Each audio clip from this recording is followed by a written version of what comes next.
The chime of the bell beckons us into a sacred time. Welcome to the First Unitarian Universalist Church of Houston, where we widen love's circle by honoring the inherent worth and dignity of all, and by encouraging one another in our spiritual growth. We extend a heartfelt and inclusive invitation to join us in meaningful worship and in service to the world. We greet all those who join us this morning, those in our sanctuary, all of our many online viewers, así como el creciente número de participantes bilingües que nos acompañan desde sus hogares. We hope those watching the live stream will fill out the online attendance form, and that those here in person will take a moment to introduce yourself to someone you don't yet know. Now please join Dr. Rock and our sanctuary choir for our first hymn. Good morning. Please rise in body or in spirit and join us as we sing in our teal hymnals, number 1001, Breaths, 1001.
Today I share some words by Reverend Sunshine Jeremiah Wolf. This is a congregation that gathers in faith. Not faith in one religion or one God or any one way. We gather in faith of the power of diversity, the power of love, and the hope of a world transformed by our care. We gather in faith in ourselves and those around us. Not a faith that requires perfection or rightness in one another, rather a faith that in our shared imperfection we may learn to stumble and fall together. Faith that we will help one another to rise and to try again and again. We are Unitarian Universalists. Come, let us worship together.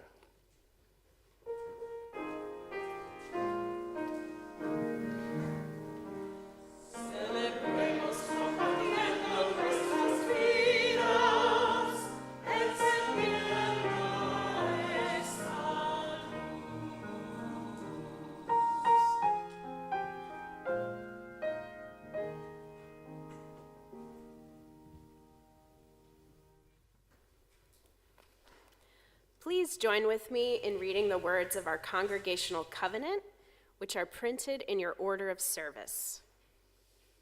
Love is the spirit of our congregation. Service is our prayer.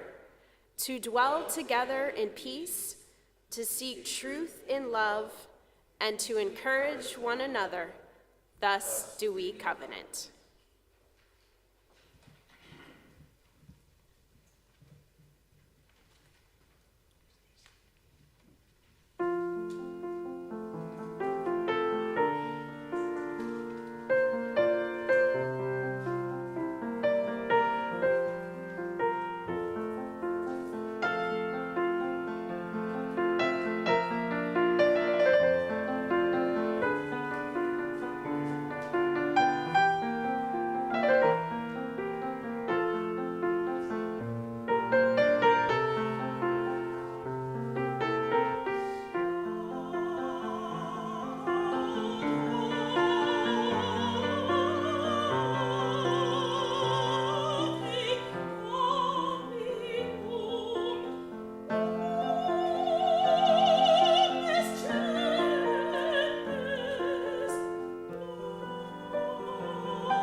Wow.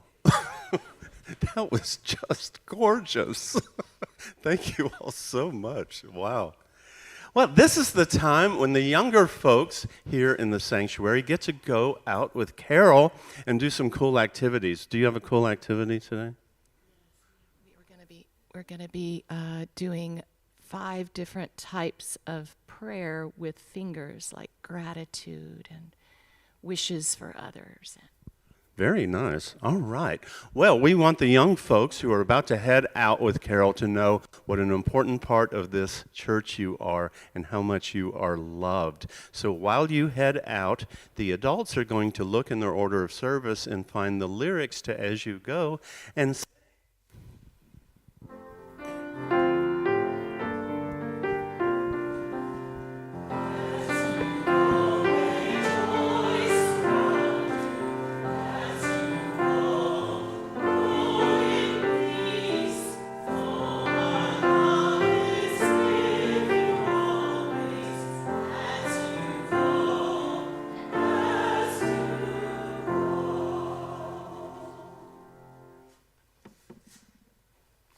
this is the time during the service when we pause, when we take time to enjoy just being.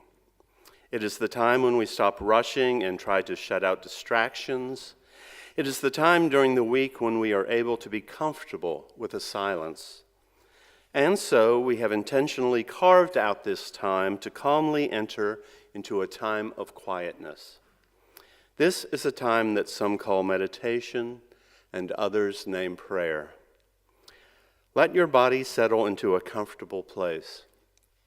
Breathe with me as we gather to do the holy work of kinship and support. Open your mind, open your heart. Today I share a prayer for hope by Kristen Green. Spirit of love and truth, help us to feel you in our breathing in and breathing out. Quiet our minds, even if only for a moment. Still our bodies, even if only for a moment. Soothe our souls in this holy moment. When uncertainty pervades, give us rest from worry. When fear rises, give us peace. When pain surfaces, give us a balm. Some of our spirits are so weary. Some of our bodies feel fried. Some of our minds feel frantic and uneasy. How long will this last? We ask in desperation. Spirit of life-giving love, remind us of the cycles of life so that we might turn toward the dawn. Turn toward the thaw, and turn toward the rebirth of spring with new hope. Make that hope alive in us, O Holy One. Ignite that hope so that it burns brighter than our fears, and may that bright hope shine for others to witness, that our faith might be a beacon and our love a lamp to light the way. O luminous Spirit, fill us with gratitude as we turn toward one another in the human family, never alone on our journeys, always reminded of a greater love that holds all. Blessed be, may it be so. Amen.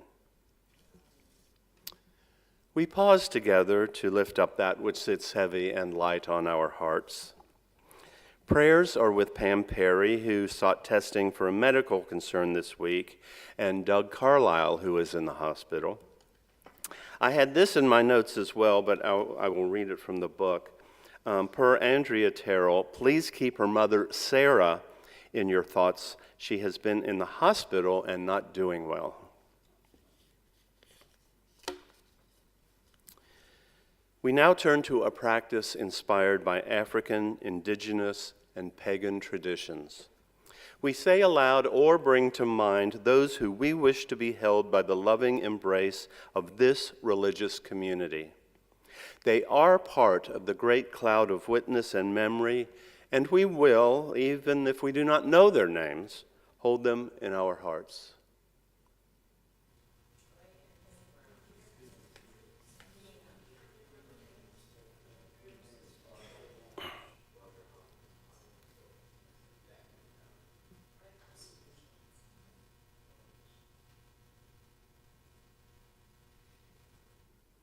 In this great cloud of witness and memory, amid this beloved community, we hear these names and hold them in our hearts. let us remember the suffering and joy amid and among our community that we do not know. Each week at this juncture, we enter into a time of silence, a time when we pause in awe and wonder of the beauty, diversity, and mystery that is life. In the spirit of love, in the spirit of hope, and in the spirit of compassion, I now invite each of you to enter into a time of silent prayer, meditation, or reflection.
Each week, our morning offering is shared with an organization that shares our Unitarian Universalist values and through which we may live out our principles in the world.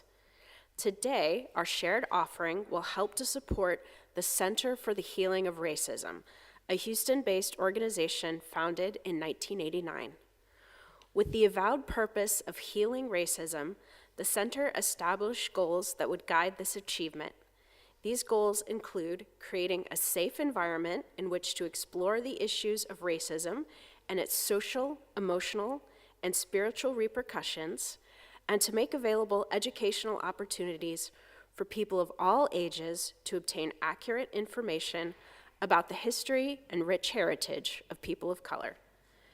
Those in our sanctuary will find the instructions for text giving in the order of service next to the name of the shared offering recipient, and those watching the live stream will see the instructions on your screen. Our regular Sunday morning offering collection invites us to weave a tapestry of love and action. We ask you to give generously. An offering will now be gratefully received.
Please join me in saying the dedication to the offering that can be found in your order of service.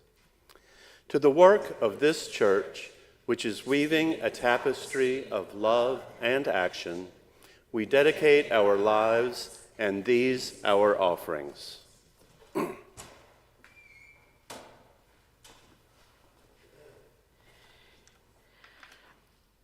Our first reading this morning is the introduction to the third chapter of Sources of Our Faith by the Reverend Kathleen Rowlands.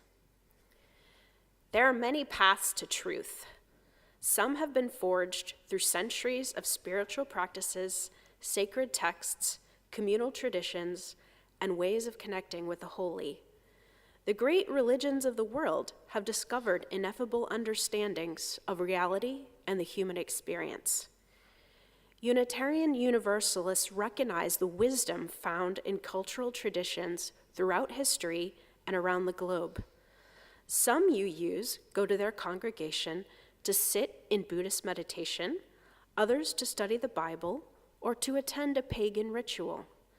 Some of us declare dual or multiple religious identities, and some of us, who have well-established connections in Christian, Buddhist, Jewish, and pagan or Wiccan communities, have found that a Unitarian Universalist congregation offers a spiritual home to us and our families. Most Unitarian Universalists engage with texts, practices, and rituals from the world's religions as a way to deepen our spiritual lives. We recognize what is common among the many teachings throughout history and draw upon these elements for our worship. All religions may not proclaim a common message, but they do share some universal insights.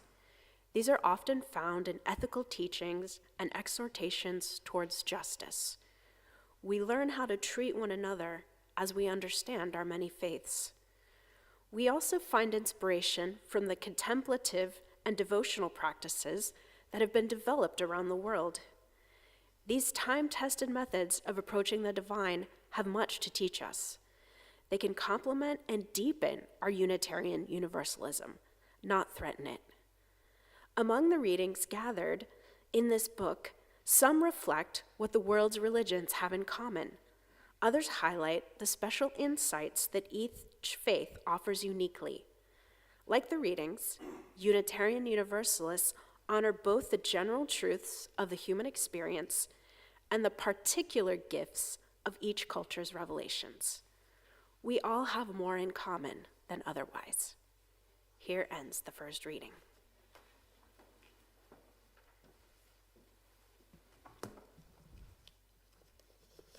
The second reading is an excerpt from the book A History of God, the 4,000-year quest of Judaism, Christianity, and Islam by Karen Armstrong. As one rabbi put it, God does not come to man oppressively, but commensurately with a man's power of receiving him. This very important rabbinic insight meant that God could not be described in a formula, as though he were the same for everybody. He was an essentially subjective experience. Each individual would experience the reality of God in a different way to answer the needs of his or her own particular temperament. Here ends the second reading. And now I invite you to turn in your teal hymnals to number 1051. We are.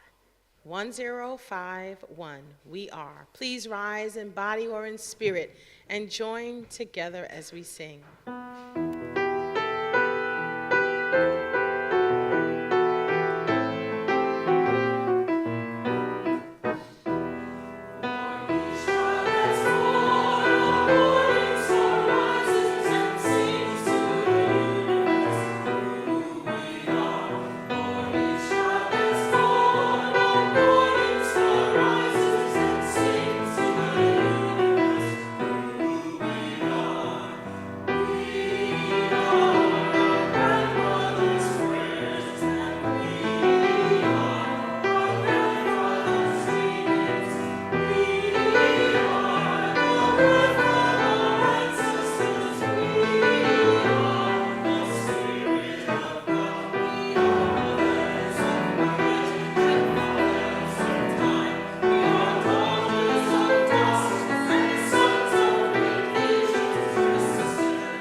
The longer I do this, the more I find myself revisiting things I've talked about in the past.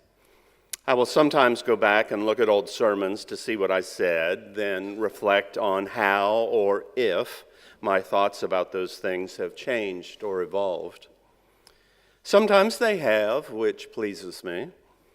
I'm reminded of the Muhammad Ali quote, "The person who views the world at 50 the same as they did at 20 has wasted 30 years of their life." I was again thinking about the tension we sometimes feel between using either our head or our heart to experience things, and especially to make decisions. The love interest whose attributes look great on our checklist often isn't the same one that makes our heart race. Our UU sources point to both direct experience of that transcending mystery and wonder, and the guidance of reason and the results of science.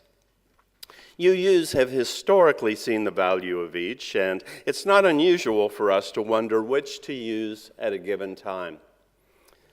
A slightly different way of looking at the two occurred to me this week. What if our head and our heart aren't oppositional ways of considering things? What if they're more like our five senses, different ways of experiencing the world that can complement each other and whose added information is greater than the sum of their parts? Now, in a way, I realize that's obvious, but I think perhaps in another it's not so much. Imagine them as two of our senses.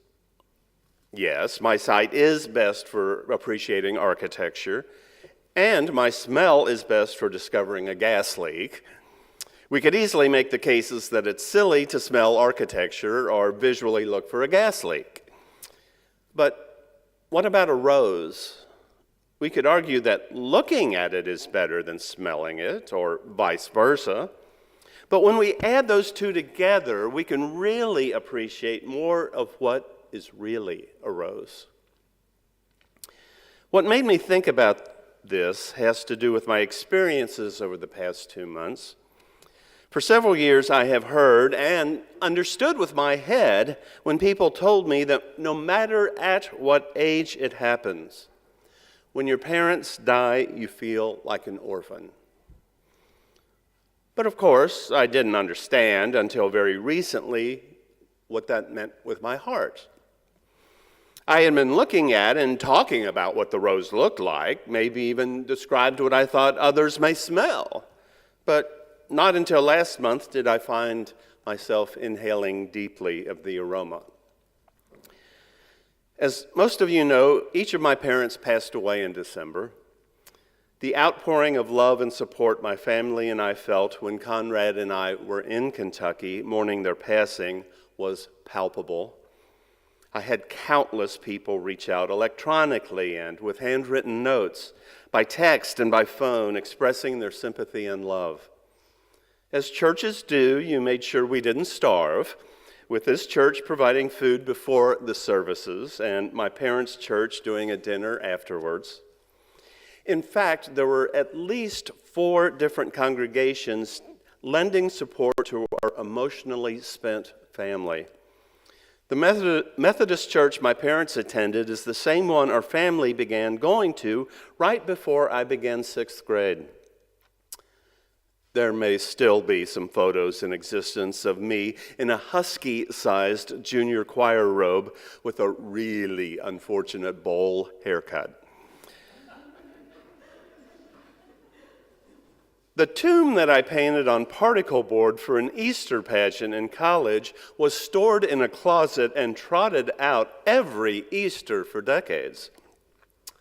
My dad grew up Baptist, but as these things go, began attending the tiny Methodist church my great-grandparents helped found when he happened to notice the attractiveness of my mother, who attended there. Both the senior and associate pastors from my parents' church spoke, and remarks from a beloved former pastor were read. Now, similar to my parents, my sister and her husband didn't grow up in the same faith tradition. My brother-in-law grew up Catholic, and my sister, like me, Methodist, so they are now attending an Episcopal church where the priest quickly learned of and took advantage of Vicky's ability to read well as a worship associate, and of Gary's musical talents. The priest also reached out and attended the services. The congregants, staff, and ministers of both this church and the Dallas Unitarian Church reached out in amazing ways. I, you may remember, attended and even worked at the Dallas Church before coming here, and Conrad attends there and works with the coming of age class when he's not here in Houston. Now, I've described the fact that these faith communities reached out to us during one of the most devastating months of my sister and my lives to make a couple of points. First, our church families provide community. We come together to provide support beyond what our extended families and friends might be able to produce. I had 3 instances these past few weeks of people moving to a different city and reaching out to the local UU church there to begin connecting to a new symbiotic community.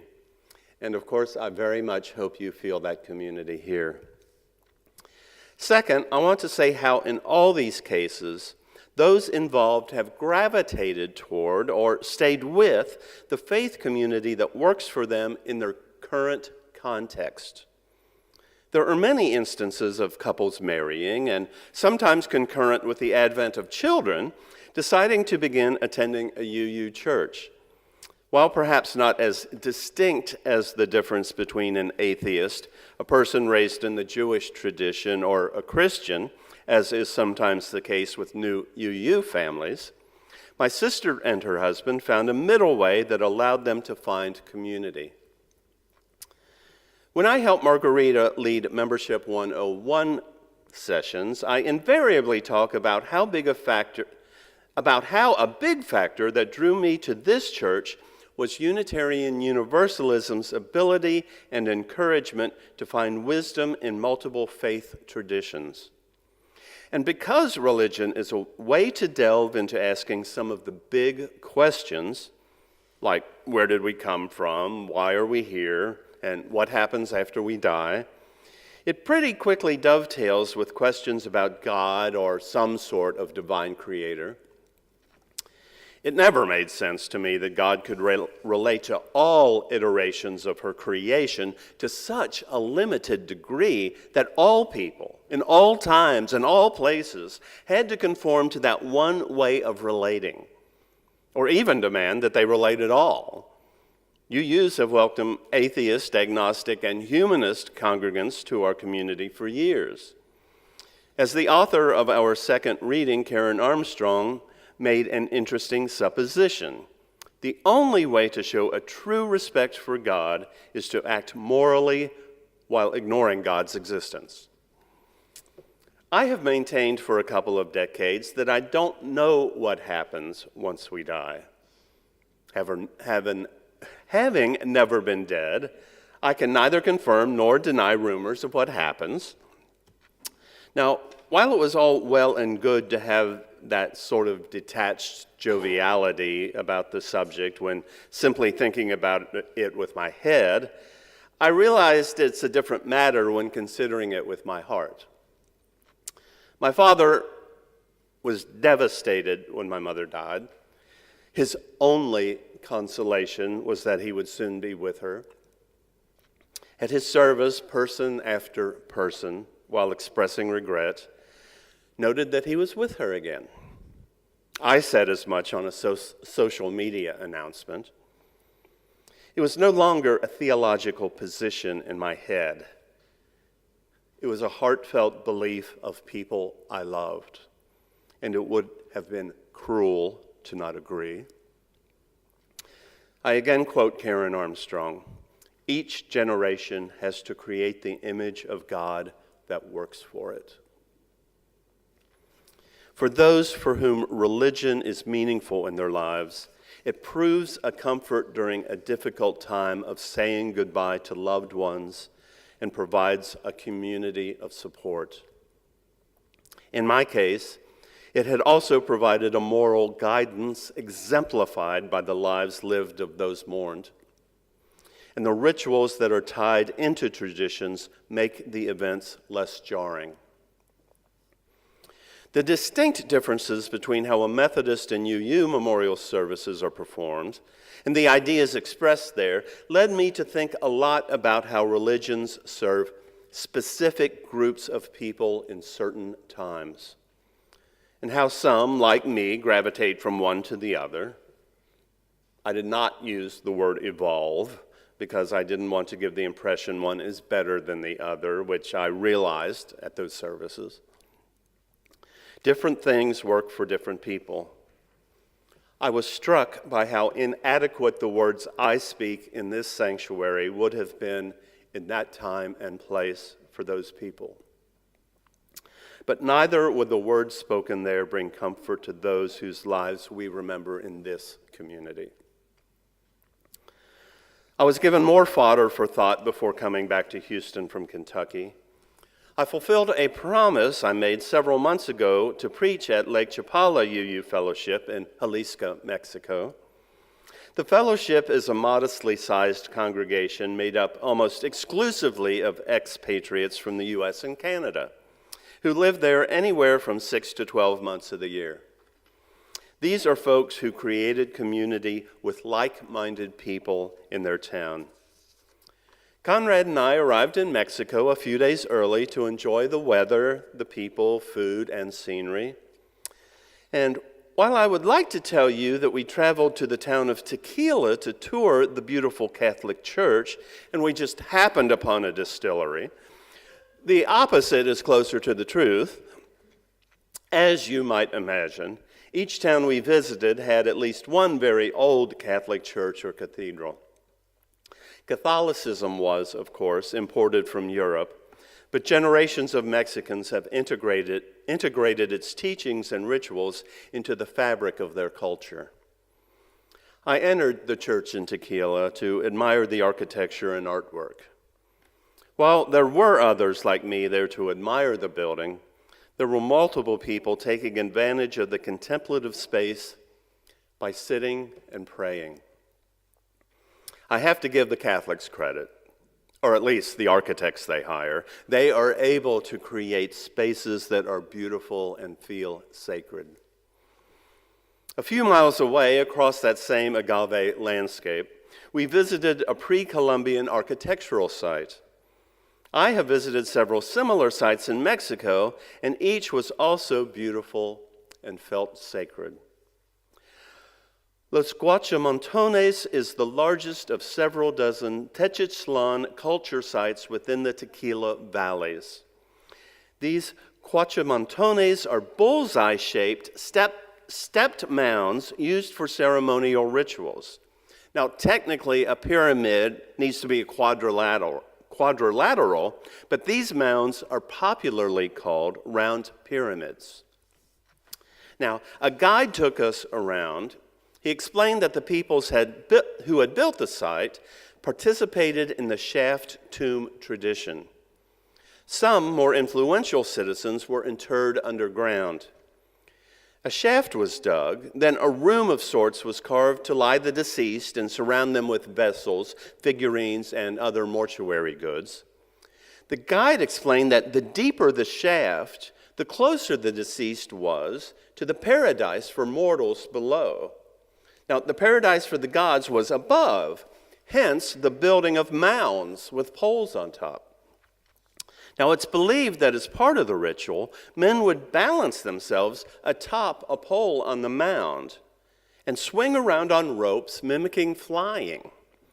Around the perimeter, circles of dancers would move rhythmically and chant.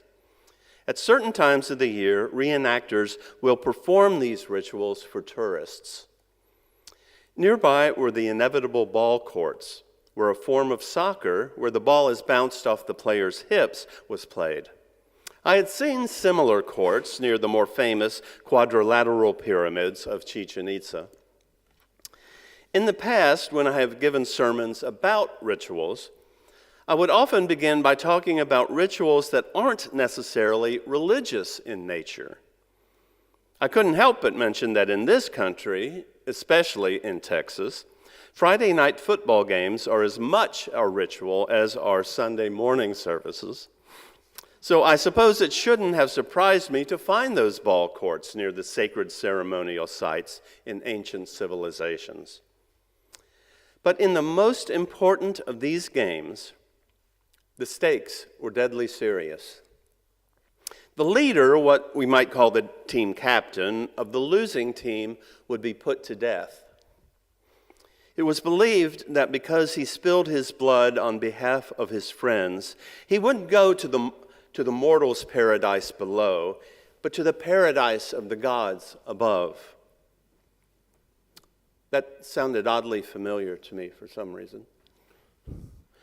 Christianity wasn't always as focused on salvation and eternal life as one might assume by observing modern incarnations of the faith. If instead of focusing on the letters of Paul, for instance, one reads the Gnostic Gospels, one will learn an alternate take on the message of Jesus. In her book, The Gnostic Gospels, Elaine Pagel writes, "The living Jesus of these texts speaks of illusion and enlightenment, not of sin and repentance, like the Jesus of the New Testament. Instead of coming to save us from sin, he comes as a guide who opens access to spiritual understanding. At this point in my life, this makes sense to both my head and to my heart, so I think I'll go with this for now. But I know it doesn't work for everyone. I saw that firsthand with my heart and my head. Religion can be a lot of things: a source of comfort and guidance, a basis for moral beliefs and behaviors, and provide a sense of community and connection to tradition.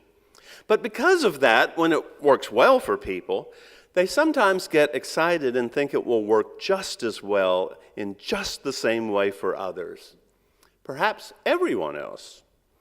They may even have been told as much by a religious leader in their community. You don't have to stumble very far down Fannin Street or into social media to find people who will insist on this.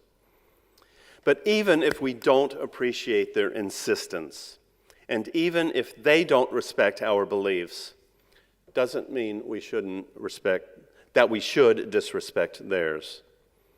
They did it first, may work in politics, but not when dealing compassionately with those we disagree with.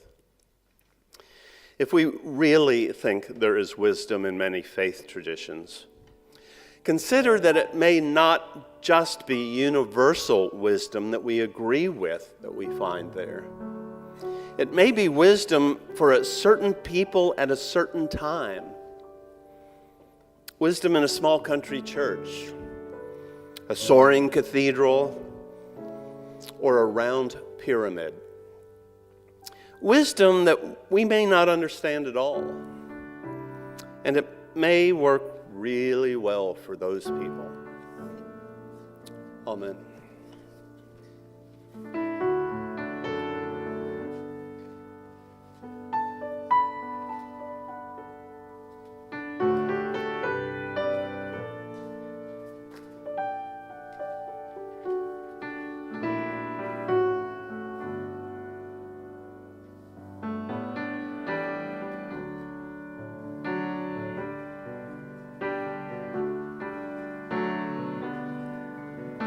Now I invite you to open your teal hymnals to number 1010. We give thanks. Please rise in body or spirit and join your voices together.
As we extinguish our chalice, please join with me in reading the words that are printed in your order of service.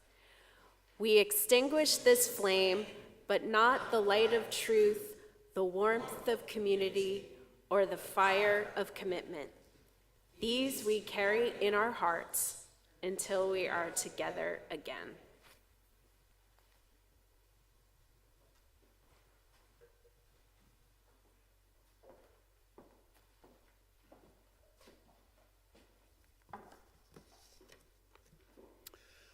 May whatever beliefs we have come to about the divine by using our heart, our five senses, and our head, lead our actions toward greater love, a greater passion for justice, and more compassion for others. Go in peace.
Thank you for joining us. We want to know who you are and would love to connect with you.